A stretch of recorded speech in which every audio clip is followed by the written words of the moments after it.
네, 오늘 하나님의 말씀은 로마서 8장 18절입니다. 로마서 8장 18절입니다.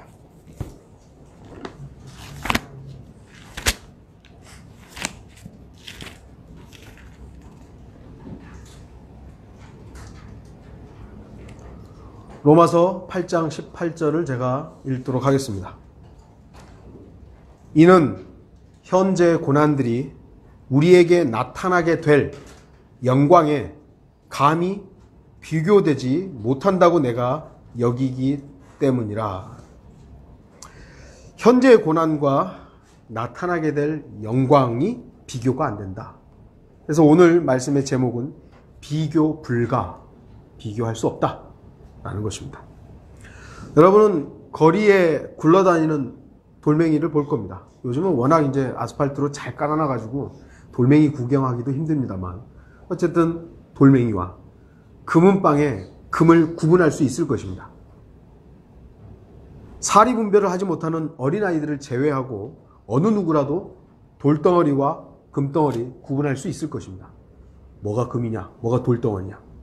그리고 만약 여러분들에게 돌과 금, 둘 중 무엇을 가지겠냐고 묻는다면 여러분은 무엇을 선택하시겠습니까? 바보가 아닌 이상 저라도 금덩어리를 선택할 거예요. 왜 돌이 아닌 금을 선택합니까? 가치가 다르기 때문이다. 값어치가 달라요. 돌은 저도 잘 안 가져요. 물론 뭐 수석 뭐 그런 거 있잖아요. 그런 건 비싸더라고요, 꽤. 저는 뭐 수석 아무리 좋다 그래도 별로 이렇게 치질 않지만 어떤 사람들한테는 돌이라도 가치가 있는 거예요. 그러나 금덩어리는 누구에게나 가치가 있어요. 누구에게나. 요즘은 미술품이 부자들에게 또 다른 투자 대상이라고 합니다. 저도 미술을 좋아하고 뭐 지금도 조금이라도 여유가 있다면 그림을 또 그리고 싶어요. 근데 그림 뭐 잘 안 되더라고요. 그런데 이 미술품들이 우리들의 상상을 초월할 정도의 가격으로 매매되고 있다라는 것이죠. 그렇게 비싸야 하나? 할 정도로. 2018년도 우리나라 미술품 중에서 최고의 경매가를 기록한 작품은 김황기라는 화백의 붉은색 전면 점화라는 게 있어요. 이게 무려 85억 3천만 원에 낙찰된 거예요. 그림 한 점에 85억이 넘어요. 여러분 무슨 그림인지 사진으로 봤는데 저게 그렇게 비싼가? 할 정도였죠. 외국의 경우 2018년도 5월달 기준으로 모네라는 작가의 이제 작품이 있는데 얼마게요? 992억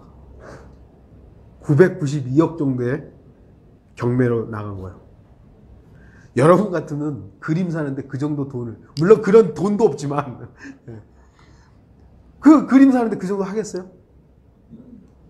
저 같으면 그 돈으로 다른 일을 할 것 같습니다. 하지만 어떤 사람들은 그림 하나를 사기 위해서 어마어마한 돈을 지불하는 겁니다. 왜죠? 가치를 인정하는 거예요. 그만한 가치가 있다, 이것이죠. 그 그림의 가치를 그 정도로 생각하기 때문이에요. 900억에 992억의 가치가 있다라고 생각하는 것이죠. 유명 화가들의 작품들은 많은 돈을 주고 사도 그만큼의 가치가 있고 다른 사람들에게 그만큼의 돈을 받고 또 팔 수가 있기 때문에 그걸 그렇게 사는 것이죠. 근데 미술품만 그런 게 아니잖아요. 여러 가지의 사람들이 가치를 부여해요. 장난감 뭐 프라모델도 우리 같은 뭐 어른들이 볼 때는 뭐 얼마 한 거 가지도 않는데 몇십만 원씩 하고 몇백만 원씩 하더라고요. 이상해요. 가치를 부여하는 거예요. 그럼 거기에다가. 저도 책을 좋아합니다만 오래된 책은 엄청난 가치가 있어요. 어니스트 해밍웨이의 자필 서명이 적힌 태양은 또다시 떠오른다. 이 초판본이 있어요. 책 한 권이 2억 2천만 원이에요. 근데 서로 돈 주고 살려고 해도 안 팔아요. 왜죠? 가치가 그렇게 희귀종이다 이거죠. 또 다른 책은 제인 오스틴의 엠마라는 책인데 7억 2천만 원. 제일 현존하는 책 중에 제일 비싼 책이 다빈치의 레스터 사본인데 이게 418억. 왜 이렇게 입맛을 다시죠? 왜 그렇죠? 그만큼의 가치가 있다고 믿기 때문이에요. 가치가 있느냐 없느냐, 그것이 이 땅에서 가격을 책정하는 기준입니다. 가치가 없는 것은 쓰레기죠. 그러니까 버리는 거예요. 아무리 해서 집에서 오랫동안 잘 썼어도 더 이상 가치가 없다. 그럼 쓰레기통에 버리는 거예요. 근데 가치 있는 것은 그 값을 측정하기가 어려울 만큼 돈을 주고 사려고 하는 겁니다. 자, 오늘 본문을 주목하십시오. 두 가지가 비교되고 있습니다. 하나는 고난이고 다른 하나는 영광입니다. 고난은 현재이고요. 영광은 나타나게 될 미래입니다. 어떤 것이 가치 있습니까? 두말할 것 없이 영광입니다. 영광을 고난과 어떻게 비교할 수 있겠습니까? 그런데 문제는 비교할 수 없는 고난과 영광 중에 사람들은 영광이 아닌 고난 쪽을 선택한다는 겁니다. 왜 그렇습니까? 고난은 지금 당장 내 앞에서 발생하지만 영광은 지금 당장 눈앞에 보이지 않기 때문입니다. 그렇기 때문에 영광의 가치를 알지 못하고 다르게 생각하는 거예요. 다가올 앞으로 나타나게 될 영광은 지금 현재 안 보이니까 선택하지 않아요. 그런데 고난이라도 지금 현재이기 때문에 그 고난을 고난으로 여기지 않아요. 세상 사람들은. 그리고 그것을 선택한다 이것이죠. 세상의 일들을 고난으로 여기지 않습니다. 고난을 좋아하는 사람들은 아무도 없습니다. 그런데 이 고난은 현재라는 시간적인 밧줄이 붙잡고 있는 거예요. 현재, 지금. 아까도 제가 기도 시간에 광호 시간에 잠깐 언급했지만 현재는 하나님이 우리에게 주신 선물이에요. 그냥 우리에게 자연적으로 주어지는 게 아니에요. 하나님께서 이 뒤에 있는 심줄 하나만 딱 끊어버리면 그냥 죽어요. 현재를 하나님께서 우리에게 선물로 주시고 이것을 하나님께서 주신 것으로 여기고 감사하며 살려고 그러는데 인간들은 그냥 현재가 좋은 거예요. 현재를 즐기고 현재를 만끽하고 자기를 즐겁게 하는 일들로 써버리는 것이죠. 미래는 보이지 않기 때문이죠. 반면 영광은 지금 당장은 아닙니다. 앞으로 나타나게 될 미래에 주어지는 것입니다. 세상이 고난을 선택하는 것은 고난의 가치를 두는 것이 아니라 현재 때문에 그렇죠. 현재라는 것에 가치를 두는 겁니다. 그러나 그리스도인은 현재가 아닌 고난의 가치를 두는 겁니다. 고난. 러크만 목사님은 이 구절에 대해서 이렇게 말씀을 했습니다. 이 구절은 당신이 큰 문제에 봉착하여 고통을 당하게 되었을 때 항상 마음에 떠올려야 할 위대한 말씀이다. 크고 작은 고난을 당할 때마다 장차 내가 받게 될 상에 비하면 이 고난은 아무것도 아니다 라고 말할 수 있는 사람은 행복한 사람이다. 이것은 믿음이 신실한 그리스도인만이 할 수 있는 실로 위대한 말이다. 내가 지금은 비참함에 빠져서 비참한 처지에 빠져 있지만 나는 장차 이 땅에서 그리스도와 함께 다스리는 영광을 누리게 될 것인즉 그 영광에 비하면 지금의 고생은 아무것도 아니다 라고 외쳐보라. 힘이 솟을 것이다. 세상 사람들도요, 현재 어려움들과 힘든 것을 참아냅니다. 그 이유는 바로 이후에 얻게 될 것들을 위해서 그러는 것이죠. 아침 일찍 일어나는 거 좋아하는 사람 별로 없죠. 뭐 저보다 더 일찍 일어나는 사람들도 많겠습니다만 저도 6시가 되면 일어나야 돼요. 일을 해야 되니까. 왜 그 아침 일찍 일어나는 거 싫은데도 일어나야 되죠? 그날을 위해서요. 그날 일을 해야 되니까. 더 나아가서는 한 달 후에 받게 될 월급, 그걸 위해서는 지금 힘든 부분들을 참아야 돼요. 순간순간의 어려움들을 이겨냅니다. 세상 사람들은 다. 앞으로 있을 가정의 일들을 위해서 교육보험도 들고 건강보험도 들고 주택적금도 들고 노후 설계도 합니다. 이러한 것들은 자신들의 미래를 위해서 지금 현재 조금 덜 쓰고 좀 더 참고 인내하는 것입니다. 현재의 고난이라고 할 수 있죠. 그런데 왜 이토록 이 땅에서의 미래를 위해서 현재의 고난과 힘든 부분을 감내하면서도 하늘의 소망을 위해, 하늘의 영광을 위해서는 고난받기를 거절하는 것입니까? 소망이 다르기 때문이죠. 가치가 다르기 때문에. 세상 사람은 이 땅의 가치를 두고 있기 때문에 땅에서의 힘든 건 감내하겠다 이거예요. 내가. 근데 하늘을 위해서 고난을 견뎌내라고 하면 그건 가치가 없는 거예요. 자신들한테. 그럼 그건 거절하는 것이죠. 결국은 생각하고 믿는 가치가 다르기 때문입니다. 세상은 이 땅의 가치를 두고 삽니다. 이 땅이 전부예요. 하지만 그리스도인은 하늘의 가치를 두고 삽니다. 여러분은 하늘의 가치를 두고 삽니까? 스스로에게 물어봐야 됩니다. 나는 하늘의 가치를 두고 사는가? 이 땅의 가치를 두고 사는가? 그러면 삶이 달라집니다. 믿음의 표출이 달라집니다. 왜 그리스도인은 현재가 아닌 다가올 것, 나타나게 될 것을 선택합니까? 그것은 세상의 가치와 하늘의 가치가 전혀 다르기 때문입니다. 왜 가치가 다릅니까? 영원하기 때문이에요. 영원하기 때문에. 현재의 고난은 비록 현재이지만 이제 곧 없어져 버릴 것들입니다. 우리가 아무리 이 땅에서 고난을 받고 박해를 받고 한다 할지라도 이 땅에서 밖에 안 돼요. 박해자들이 우리의 생명을 노린다 할지라도 죽기밖에 더 하겠습니까? 현재 아무리 많은 영광을 누린다 할지라도 금방 없어져 버릴 것들입니다. 이 땅에서 그러니까 2018년 말에 통계를 낸 건데요. 이 세상에서 최고의 부자, 그러니까 통계를 잡을 수 있는 사람 중에 최고의 부자가 아마존의 창업자 제프 베조스라는 사람이에요. 돈이 얼마냐면 125조예요. 125조 5천억. 우리는 상상할 수도 없는 돈을 이 사람은 가지고 있어요. 어마어마한 부자죠? 부러우세요? 안 부러워요, 저는. 그걸 지키려고 얼마나 또 머리를 써야 될까요? 그러나 아마도 이 땅에서 누릴 수 있는 모든 영광을 누리면서 살 것입니다. 먹고 싶은 거, 가고 싶은 거, 모르겠어요. 그 사람이 어떻게 사는지는 잘 모르겠지만 큰 집에서 살겠죠. 하지만 그 역시 구원받지 않으면 지옥에 갈 죄인에 불과합니다. 그가 아무리 많은 돈을 가지고 있다 할지라도 구원받지 않으면 지옥에 갈 죄인에 불과한 것입니다. 그의 수많은 돈이 그를 지옥으로부터 단 한 발자국도 옮길 수가 없어요. 아니 500조를 가지고 투자를 한다고 해서 지옥에서 한 발자국이라도 움직일 수 있을까요? 이 지구상에 있는 모든 돈을 가지고 다 쏟아붓는다 할지라도 지옥에서 단 한 1cm라도 옮길 수 있겠느냐고요.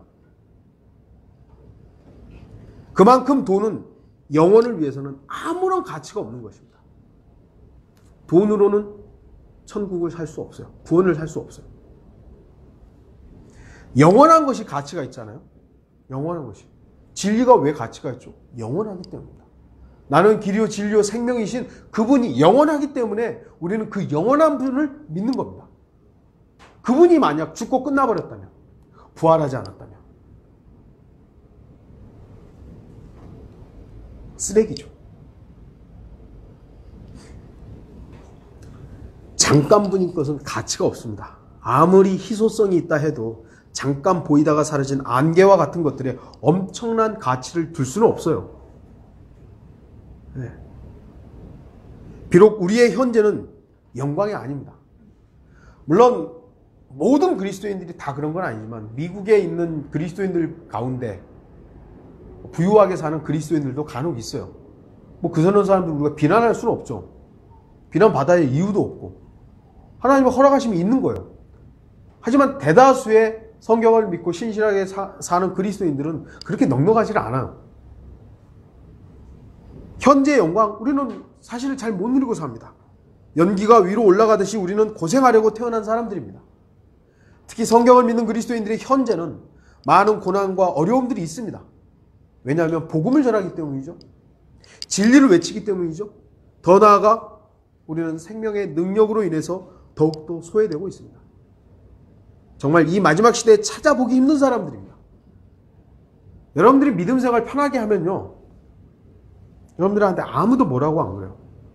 큰 교회 가서 그냥 거기서 이름 없이 뭐 그냥 왔다 갔다 하고 나도 주님 섬기고 있어요. 세상 사람들과 어울려서 그냥 나도 교회 다니고 있는데 그냥 그래. 하면 여러분들한테 누구도 뭐라고 안 그래요. 여러분들이 복음을 전하려고 입을 떼면 거절하고 그것이 잘못된 것입니다. 진리를 얘기하려고 그러면 더 이상 얘기하지 맙시다. 소위 또 성경을 믿는 사람들한테도 그 지식이 전부가 아니라고. 하나님 생명의 능력이 있다고. 그 삶이 살아야 되지 않냐고 하면 거절해버리는 거예요. 정말 찾아보기 힘든 사람들입니다.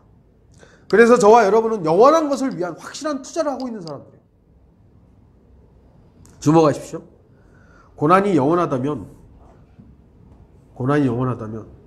우리는 얼마나 비참한 사람들이겠습니까?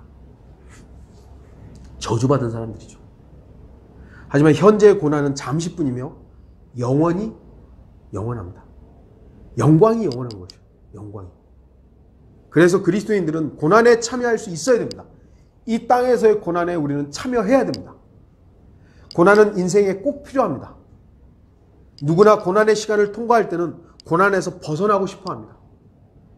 고난과 고통이 없는 삶을 최상의 삶이라고 생각합니다. 좀 고생 안 하고 살았으면 좋겠고 고통 안 받으면서 살고 싶어 하는 그런 부분들이 있죠. 그러나 가장 훌륭한 삶은 고난을 통해 하나님의 은혜를 깊이 알고 깨닫는 삶입니다. 하나님이 주신 고난을 경험한 사람의 믿음과 정말 아무 평탄하게 살았던, 물론 그것 자체도 주님이 주시는 그 사람만의 은혜일 수 있지만 대다수의 그리스도인들은 고난에 참여해야 돼요.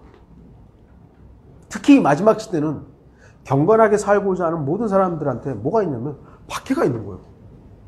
어려움을 겪지 않고 고난을 겪지 않으면서 경건하게 살고자 하는 것은 성경의 말씀과 배치되는 것입니다. 죄로 가득하고 아직도 육신의 본성이 살아있는 우리가 이 세상을 살아가면서 고난 없는 삶을 살 것이라고 생각하는 것은 올바른 생각이 아닙니다. 고난 받는 게 맞는 거예요.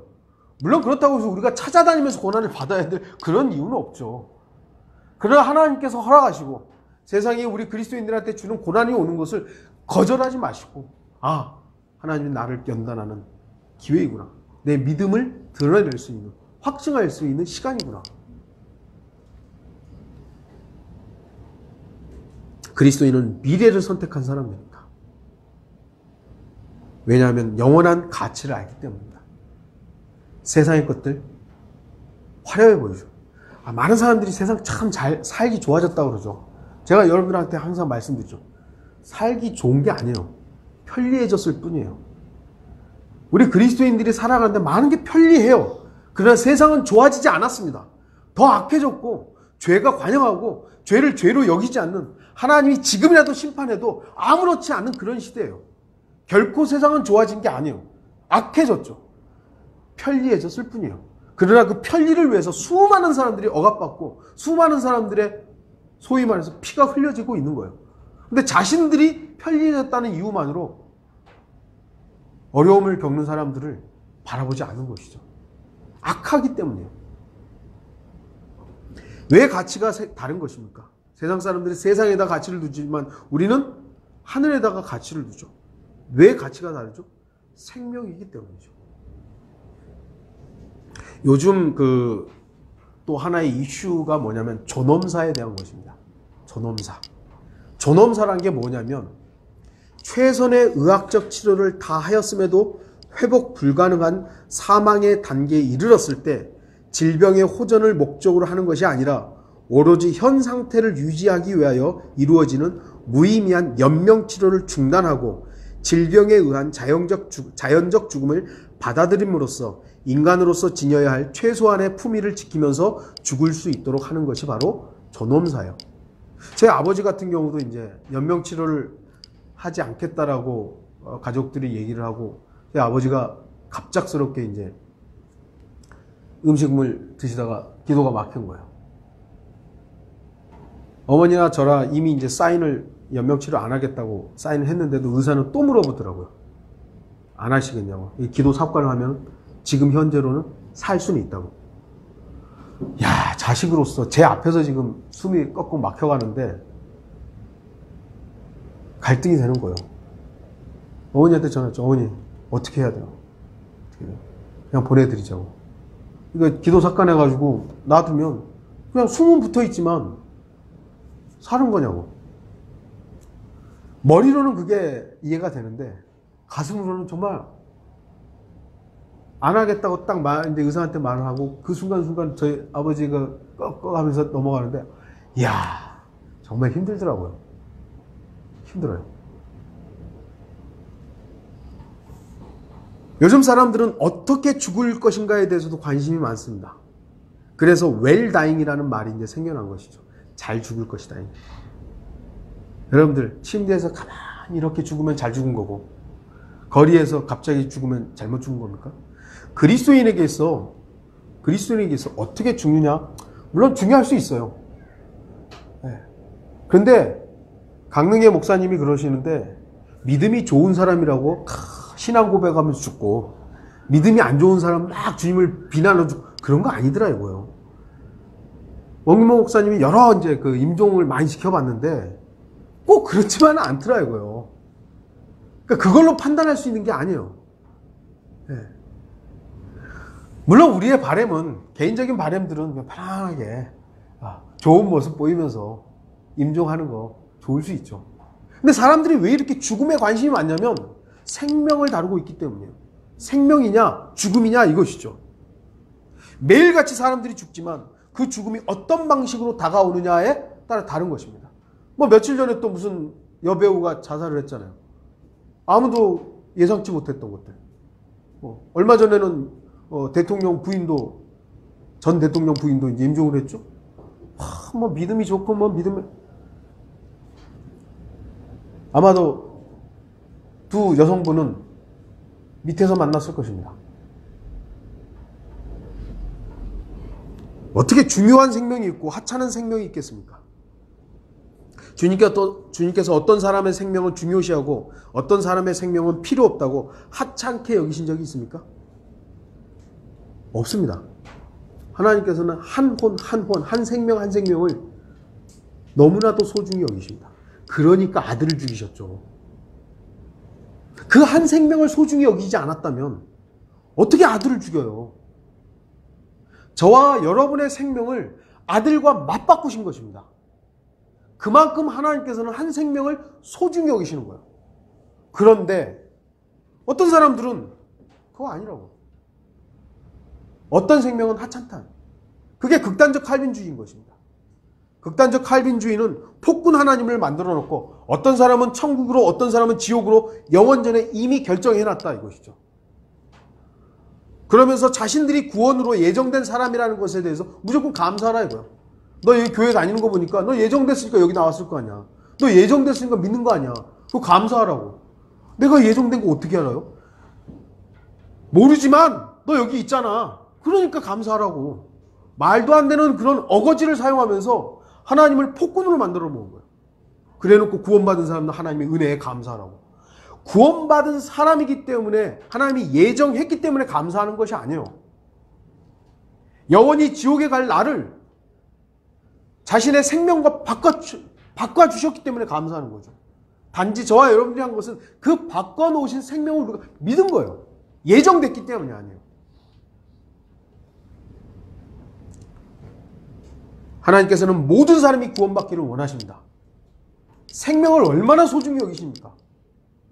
성경은 뭐라 그러죠? 사람이 온 세상을 얻고도 자신의 혼을 잃는다면 무슨 유익이겠느냐? 또 사람이 자기 혼을 무엇과 바꾸겠느냐? 무엇과 바꾸겠느냐? 세상과 비교할 만큼, 이 온 세상과 한 명의 혼을 비교할 만큼 하나님께서는 생명을 소중히 여기십니다. 그래서 저와 여러분들도요, 사람의 생명이 되었든 뭐 동물의 생명이 되었든 하찮게 여기서는 안 돼요. 생명 자체는 하나님으로부터 출발하기 때문이죠. 하나님의 호흡으로부터 여기로부터 출발하기 때문에 하나님이에요. 한 사람의 생명, 한 혼의 가치가 얼마나 중요합니까? 혼의 가치를 돈이나 명예와 바꿀 수 있겠습니까? 물론 세상은 돈 때문에 사람을 죽이고 팔아넘기고 속이고 속고 수단 방법을 가리지 않아요. 아이고 정말 그럴듯한 거짓말쟁이들이 와가지고 어떻게든 사람의 믿음을 이용하고 사람의 마음을 이용해가지고 돈을 빼내는 거죠. 제가 볼 때는요, 종교 목사들이 제일 치사한 인간들이 하나님을 정말 섬기고 하나님을 사랑하려고 하는 그 사람들의 그 믿음을 이용해가지고 자기 호의호식하는 거예요. 제일 치졸하고 제일 사악한 자들입니다. 차라리 세상 사기꾼들은 영적인 부분들을 피폐하게 하지는 않아요. 그냥 육체적으로 돈 뺏기고 뭐 그러죠. 그런데 이 믿음을 가지고 사람들을 속인 것은요, 영적인 부분들을 피폐하게 만들어요. 하나님을 섬기려고 갔던 그 사람이 이 목사한테 사기를 당하면 믿음 생활을 멈춰버리는 거예요. 믿음에서 떠나버리는 거예요. 물론 그 사람도 사람을 본 것에 대해서 잘못된 주관이 있었지만 얼마나 사악한 것입니까?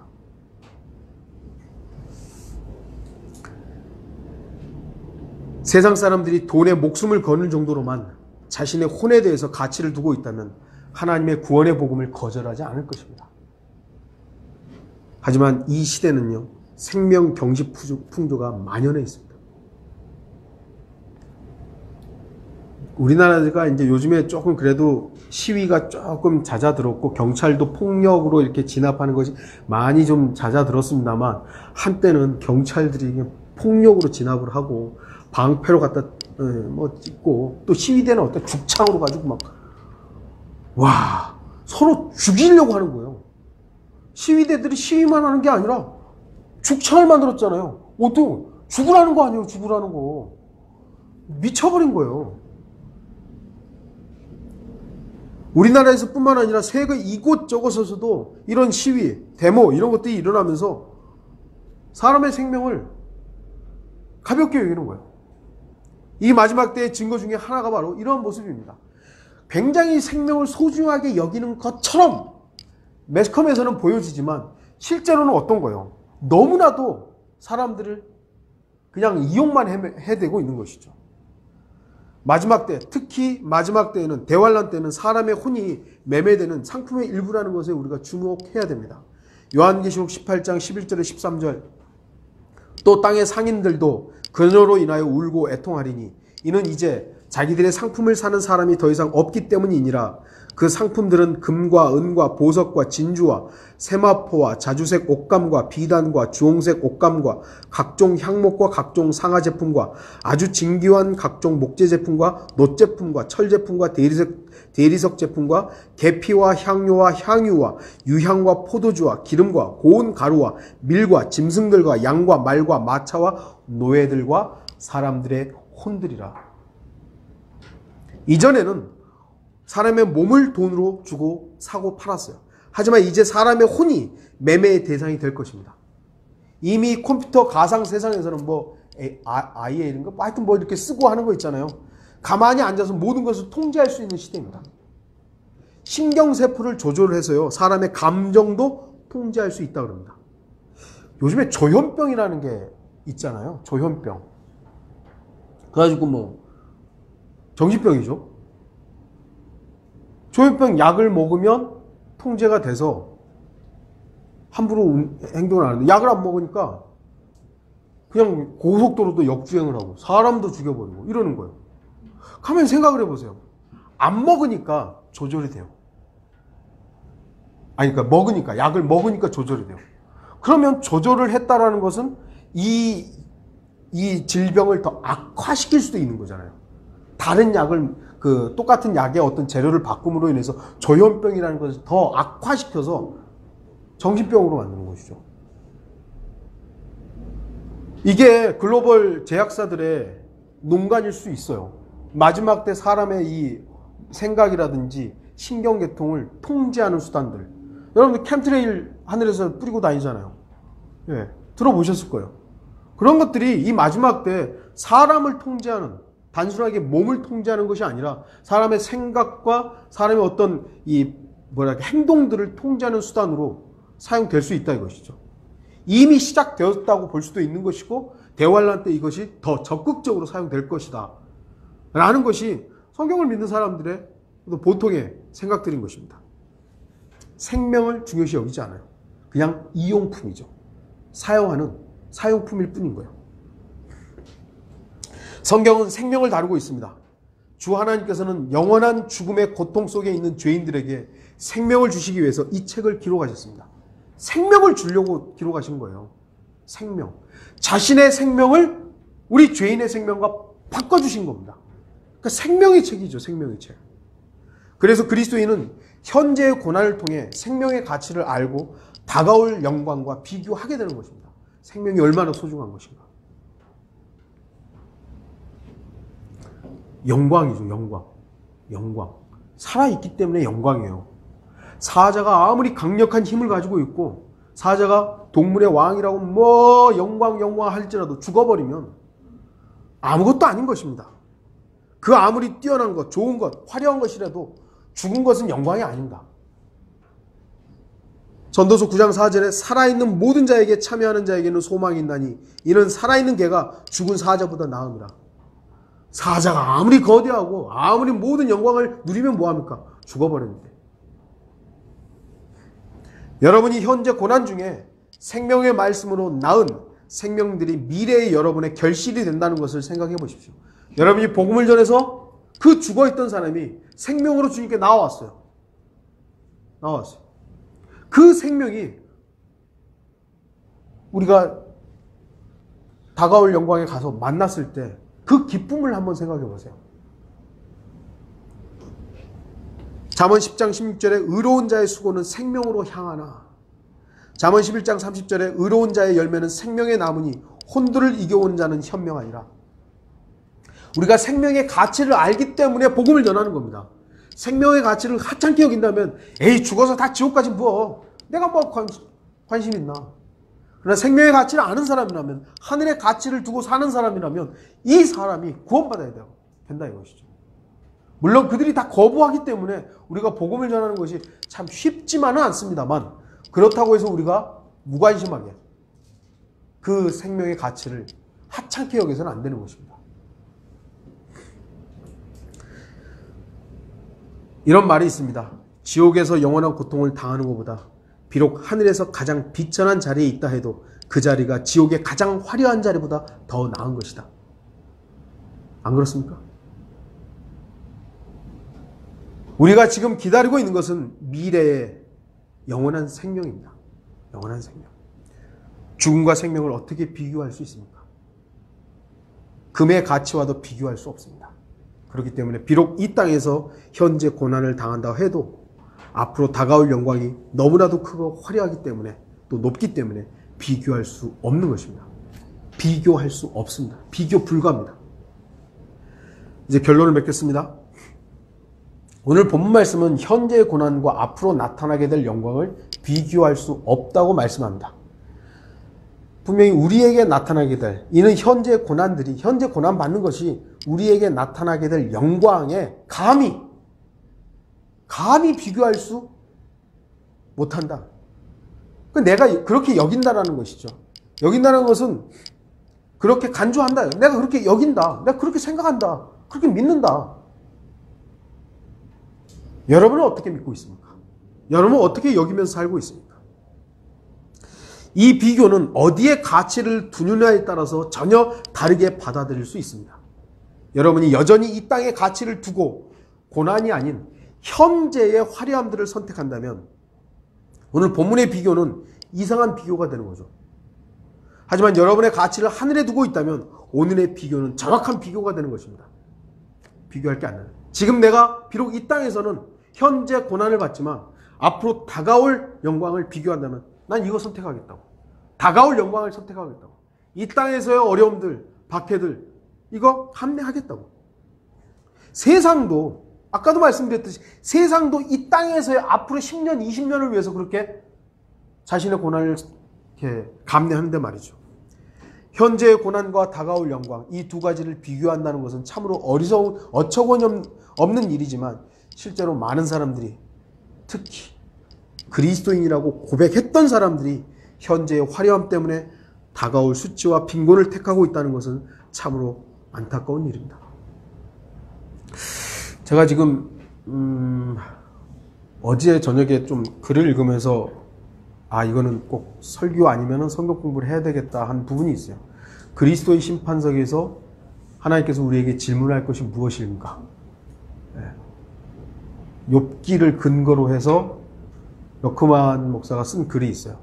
그걸 한번 나눠봤으면 좋겠다 라는 생각이 있습니다. 뭐 가까운 시일 내에 아마 좀 우리가 다뤄야 될 부분일 것 같습니다. 많은 사람들이 믿음의 생활을 하다가 너무 힘드니까 떠나버리는 거예요. 여러 가지 이유가 있죠. 참으로 마음이 아파요. 성경은 우리들에게 다가올 영광을 위해서 현재의 고난에 참여하고 앞으로 나타나게 될 영광을 선택하라고 요청합니다. 다가올 영광에 참여하는 성도들이 되기를 바랍니다. 고린도후서 4장 17절을 읽고 마치도록 하겠습니다. 이는 우리가 잠시 받는 가벼운 환난이 우리를 위하여 훨씬 뛰어난 영원한 영광의 비중을 이루어가기 때문이라. 성경은 잠시 받는 가벼운 환난이라고 했습니다. 우리가 받는 것 예수 그리스도와 비교할 수 없습니다. 그러나 우리는 예수 그리스도가 누렸던 그 영원한 영광을 누리게 될 것입니다. 그 소망을 갖고 사는 모든 성도들이 되기를 바라는 것입니다. 기도하겠습니다.